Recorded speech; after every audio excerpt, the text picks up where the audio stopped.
In the silent wreckage of a dying warship, a lone engineer hides a secret that could change the fate of two warring species. A newborn child, delivered in fire, now drifting toward the heart of enemy territory, where a single choice will decide if he becomes a symbol of peace or the spark that ignites the galaxy. If you are new to the channel, then please subscribe to the channel and like the video. And tell us in the comments where you are watching from. Now, let's jump into the story. The warship shuddered like a struck bell, and the sound rolled through every steel hallway. Alarms wailed. Red lights washed the bulkheads. In the middle of this storm of noise, Junior Engineer Lena Quill moved with one hand on the wall and the other on her swollen belly. She was 9 months pregnant and still on duty. She had hidden the truth with loose uniforms and quiet shifts. Now, the universe demanded a price for that choice. Hull integrity failing. All personnel evacuate. The words repeated, steady as a metronome, while the vessel took another hit. The deck lurched. Sparks fell like bright rain. It was the kind of moment where hearts either froze or burned brighter. Lena kept moving. She reached the escape bay and found it empty. The others had already launched. A fresh contraction grabbed her and would not let go. Breath by breath, she climbed into a pod, sealed the hatch, and punched the release. The capsule kicked free. Through a small round window, she watched the ship that had been her home break apart in a flower of orange fire. It felt like watching a friend go under dark water. Tears blurred her view. She was not crying for the metal. She was crying for the future she had planned. The quiet life after war, the cradle by a sunlit window.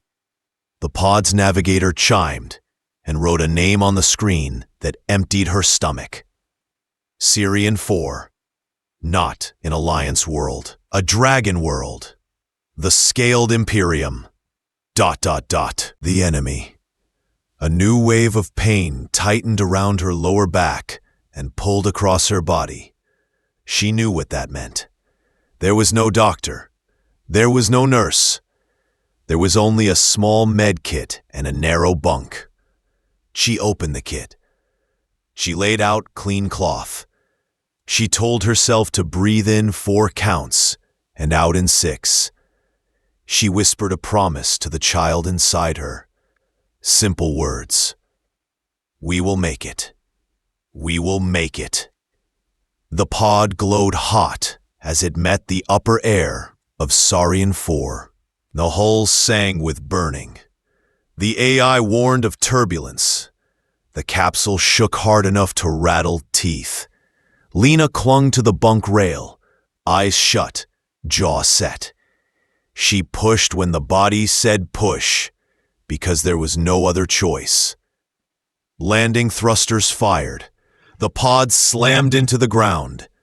Birth and impact arrived together like twin thunder. Then darkness came down like a curtain. She woke to a sound that made every struggle worth it. A loud, healthy cry. She tasted blood from her bitten tongue and forced herself to move. A newborn lay near the bunk, pink and angry and alive. With trembling hands, she cut the cord using the kit scissors, cleaned the tiny body, and wrapped the child in a thermal blanket. The crying slowed. Small lungs learned the room. She held the baby close, skin to skin, and the shaking inside her eased. She checked the external gauges. The air outside was safe enough. The cold was sharp, but not deadly. The radio was broken. No rescue would come. The pod itself would act like a beacon to any patrol. Staying here meant discovery. She looked at the child again and whispered, "You waited, you brave star." A name formed with quiet certainty. "Soul," she said. "Your name is Soul." The baby's eyes opened for a heartbeat. Blue, clear, aware in a way that felt impossible and yet true. Night fell fast. 3 moons climbed the sky. Through the hatch, she smelled a world she had never known. Sweet plants, wet stone, a hint of metal. Crystal towers caught the moonlight and glowed faintly, as if the land kept its own lamps. She made a sling from torn sheets and tied the baby to her chest. She packed ration bars, water tabs, and a small plasma cutter. Step by step, she left the pod and followed a thin stream down into the forest. Every step after birth hurt. Every step mattered. She moved until she could not. She crouched under a low branch, pulled the blanket over them both, and begged the universe for quiet. The answer came as wind and a deep, steady wing beat. A shadow crossed the stream and landed 20 paces away. The creature stood taller than a doorway, scales shifting from blue to silver as it breathed. Wings folded along its spine. Moonlight traced the lines of armor fitted with careful machines. It kneeled to drink, then spoke without turning. The voice was low and precise, like a teacher who did not waste words. "I know you are there." Lena felt the truth in her bones. She could not run. She could not fight a dragon with a tool meant for cutting pipe. She stepped into the open with the cutter down and the baby held high on her chest. "My child is not part of your war," she said. The words were clear and steady, the way a bridge must be clear and steady. The dragon turned its head. The eyes glowed gold inside emerald. It studied the blanket, the set of her shoulders, the way she stood between danger and the infant. "You gave birth during your fall," it said. "You should not be standing. I will sit when my child is safe." The dragon walked closer with surprising grace and stopped well outside arm's reach. "I am not a soldier," it said. "I am a scientist. There are hunters in these hills who love the scent of iron. You will not last the night here. I can offer shelter. After that, we decide what comes next." A lonely howl slid down the mountain. The sound turned her skin to ice. Options became one line. "What do I call you?" she asked. The dragon made a musical trill, then answered, "Kelhar." "Lena," she said, and touched the baby's back. "And this is Soul." Kelhar lowered itself and shaped its wings into a steady ramp. "Climb on," it said. "Hold tight." Lena did the hardest easy thing in the world. She trusted.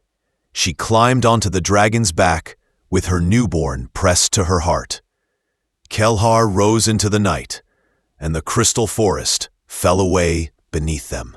Above 3 moons and below a world at war, a mother, a child, and a dragon began a story that no one had planned, and every listener would remember. The wind roared past Lena's ears as Kelhar climbed higher, powerful wings cutting through the cold night air. The dragon's scales shimmered in shifting shades of silver and deep blue, catching the moonlight like broken stars. Beneath them, the alien forest stretched in all directions, glowing faintly where crystal towers rose between spiral-shaped trees. Lena held Soul close to her chest, his tiny breaths warming her collarbone. Each beat of Kelhar's wings carried them farther from the crash site, and the danger that would soon arrive. The flight was both terrifying and strangely calming. The rhythm of the dragon's wings created a heartbeat against the chaos of Lena's thoughts. She watched the sky turn darker as they flew toward a range of jagged peaks. Kelhar flew with the certainty of someone who had made this journey many times. When they finally dipped between two mountain ridges, the world seemed to exhale. The air grew still, the sound of war distant, like a bad dream left behind. Kelhar angled its body and glided toward a ledge hidden beneath a massive stone overhang. The structure that appeared from the shadows did not look like anything Lena had ever seen. It was part cave and part machine. Carved from black rock, but veined with glowing lines of pale energy. The walls were curved and smooth, with wide openings shaped like wings mid-flight. The entrance was too narrow for another dragon to land easily, which made Lena think it was designed for secrecy. The landing was gentle, a smooth touch of clawed feet on stone. Lena's legs trembled as she climbed down from Kelhar's back, muscles still aching from childbirth and the flight. The dragon folded its wings, the membrane whispering like silk as it moved. "This place is safe," Kelhar said in a voice low enough not to wake the child. "No patrols come this far. It was once a research outpost. Now it belongs only to me." Inside, the station was dimly lit by soft panels of white-blue light embedded in the walls. The air was warm and clean, smelling faintly of metal and dried herbs. The scale of the room was vast, with tall arched ceilings and massive furniture made of dark alloy, shaped to fit a dragon's frame. Yet tucked in one corner were smaller, human-sized pieces, but it felt like two worlds sharing one heartbeat. Kelhar guided her toward the bed. Lena lowered herself onto it, every muscle quivering from exhaustion. She carefully loosened the sling and placed Saul beside her on the soft surface. The baby stirred, then settled again, eyes flickering beneath fragile lids. Kelhar watched with unblinking golden eyes. "He is strong," the dragon said softly. "Strong enough to survive this world." Lena pressed her lips to Saul's forehead. "He has to be," she whispered. Kelhar moved to a console built into the wall and pressed several symbols. A section of the floor slid open, revealing trays of green plants and small pools of circulating water. "This outpost grows food and recycles its own air. I can provide nourishment that fits your kind's biology. You will recover here," Kelhar said. "Your body must heal." Lena realized her hands were still trembling. Her vision blurred from fatigue, but she asked. The dragon was silent for a long time. Its scaled face was hard to read, like a mask made of living stone. Finally, Kelhar spoke. "Because I have seen enough of death. Once, I had a clutch of eggs. They did not survive the first wave of this war. I have lived in silence since then. Perhaps it is time to remember life." The words hung in the air like fragile glass.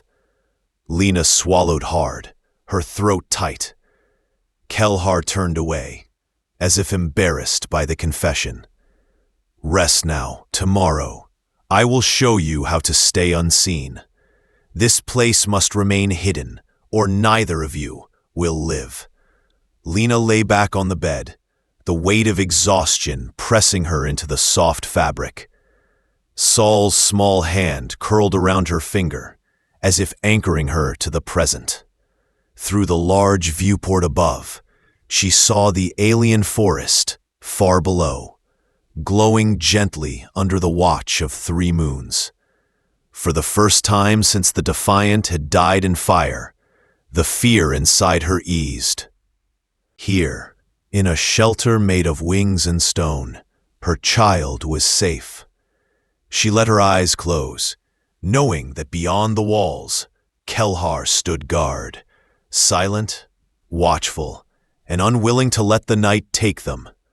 ChatGPT said, "The wind howled against the mountain, as if the world itself wanted to tear the shelter apart." Lena stood by the viewport, cradling Sol, while the first rumbles of distant thunder rolled across the peaks.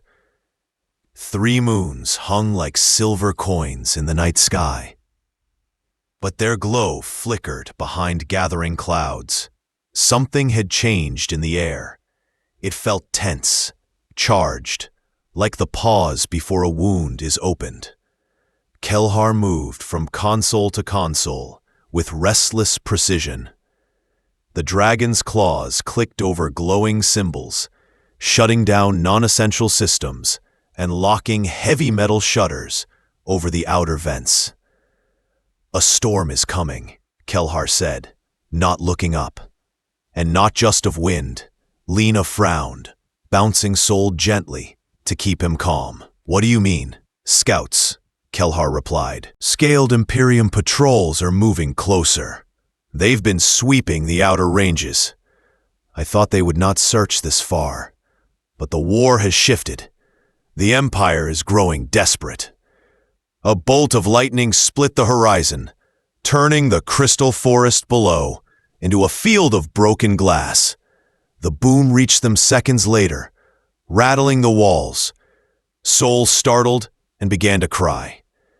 Lena whispered to him, rocking back and forth. Her voice stayed calm, though her heart raced. She had known this peace could not last forever, but part of her had wanted to believe it might. Kelhar stepped away from the controls and lowered its massive head to meet her gaze. "You must be ready," it said. "If they find this place, they will not show mercy. Not to you, not to him." Lena tightened her hold on Sol. "What can I do? I can't fight dragons." "You will not need to fight," Kelhar said. "You will need to hide." The dragon led her to a concealed door at the far end of the chamber. It opened with revealing a narrow tunnel lined with smooth black stone. "This leads to the hollow chamber beneath the ridge," Kelhar explained. "It is shielded from sensors and heat scans. If they come, you take Sol there and wait for silence." Lena studied the passage. It was just big enough for her to crawl through with Sol strapped to her chest. The thought of being sealed underground, with no sound but her child's breathing, made her throat tighten. But she nodded. "How long do I wait?" "As long as it takes," Kelhar said. "If I fall, the systems will guide you to the surface when the danger has passed." Thunder cracked overhead, closer now. The storm was crawling up the mountainside, dragging sheets of silver rain with it. The shelter trembled as the first gusts hit. Lena stepped back inside, clutching Sol closer, and felt the fear rise like cold water. Kelhar watched her with those golden green eyes that never seemed to blink. "Fear is not weakness," the dragon said quietly. Then, "Fear means you understand what is at stake, but you must not let it rule you." "How do you stop it?" Lena asked. "You don't," Kelhar said. "You carry it, and you move anyway." The storm hit with full force. Rain lashed the stone walls, and lightning burst like shattered suns beyond the windows. Alarms beeped on the consoles, warning of falling rocks on the western ridge. Kelhar sealed the outer doors, and the entire station dimmed as emergency shields took the strain. Lena sat on the bed with Sol in her arms. His tiny face was calm now, his eyes half closed, as if trusting her without question. That trust was a weight heavier than fear. She whispered his name, as if the sound could keep him anchored in this world of war and wild skies. Hours crawled by. The thunder never stopped. Sometimes the mountain groaned, as if something massive moved beneath it. Through it all, Kelhar remained at the control station, wings half spread. Then the alarm changed, a thin rising tone that cut through the storm. Kelhar's head snapped toward the radar display. "They are here," it said. Lena stood, her knees unsteady. "Patrols?" "Yes, a full squadron," Kelhar said. "They are sweeping the ridge. They will see the crash scar from your pod if they get closer." "What do we do?" Lena asked. Kelhar turned to her, and for the first time, its voice carried something like pain. "I will meet them. I will tell them I found your pod long ago, that the human inside was dead. They will not search if they believe there is nothing to find. And if they don't believe you," Kelhar's tail flicked once, sharp as a blade, "then you go to the hollow chamber. You keep Sol silent, and you wait." The dragon moved toward the airlock, its scales flashing silver in the emergency lights. Lena felt her heart twisting. She wanted to beg Kelhar not to go, but she saw the decision was already carved deep into its being. "Come back." The words came out almost as a plea. Kelhar paused at the threshold. "If I can," it said simply. Then the airlock opened, and the storm swallowed the dragon whole. Lena held Sol close, the thunder pounding above like the footsteps of gods, and waited to learn if their shelter of wings could survive the war that was finally knocking at their door. The silence that followed was heavier than the storm itself. Lena sat in the hidden hollow, arms wrapped around Sol as he slept against her chest. She had waited through the long hours of thunder, counting her breaths, listening for the sound of Kelhar's return. But the dragon did not come back. When dawn finally rose over the jagged peaks, the station was empty, and the world felt too wide. Kelhar had gone to face the patrol, and the silence that followed told her everything. He had sacrificed his safety to protect them. Lena wept quietly, her tears soaking into Sol's blanket. But even through the grief, she understood what Kelhar had given them. Time, a chance to live. She would not waste it. The escape systems activated as the station's automatic failsafes sensed Kelhar's absence. The platform lowered from its hidden dock, a sleek vessel rising from beneath the stone floor. Lena gathered supplies, strapped Sol into a soft carrier across her chest, and stepped aboard. As the ship detached from the mountain, she looked back at the place that had sheltered them, the quiet home, carved into rock and silence. It was no longer safe, but it would always be theirs. The vessel carried them across the stars to the neutral colonies, far beyond the war lines. Lena found work as an engineer, fixing broken systems while raising Sol in the quiet shadow of distant suns. Years passed like whispered pages in a storybook. The boy grew strong, his bright eyes reflecting both wonder and determination. Lena taught him about the stars, about the history of the Alliance, and about the danger of hatred. But most of all, she told him about Kelhar. She spoke of the dragon's patience, of the way he had held a human child as gently as starlight. She told Sol how Kelhar had seen him as something more than a weapon or an enemy. How he had chosen compassion when war demanded cruelty. Saul listened to every word, storing them like treasures. He grew into a quiet, steady young man with the mind of an engineer and the heart of a dreamer.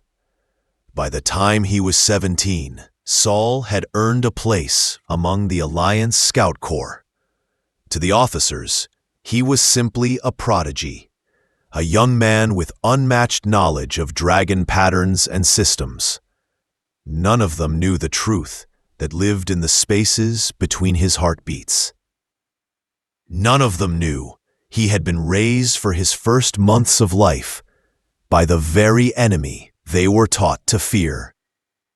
On the eve of his first mission, he stood alone at the viewport of the Alliance cruiser Australis, watching the stars sweep past in silver streaks. The mission briefing had named his destination, Saurian 4, the world where his life had begun. Reports spoke of a hidden dragon facility in the mountains, possibly developing new weapons. Saul said nothing, but his pulse quickened. He knew those mountains. He had dreamed of them for years. When the commander dismissed the briefing, Saul returned to his quarters, where Lena waited. Her dark hair was touched with silver now, and fine lines curved around her eyes.